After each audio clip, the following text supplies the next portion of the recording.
Hello friends, today we see the Warburg effect. The Warburg effect is enhanced conversion of glucose to lactate observed in tumor cells even in the normal level of oxygen.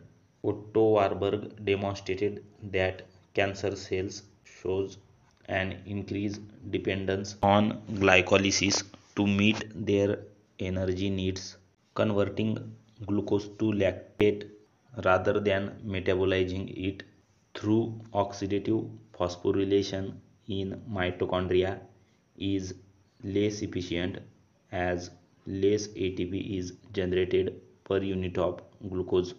Therefore, high glucose uptake is required to meet high energy needs to support the rapid tumor progression.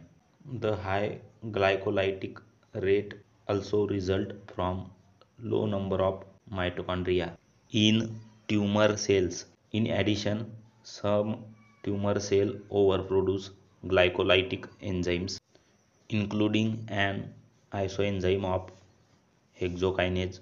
This enzyme monopolize ATP, committing the cell to continue glycolysis.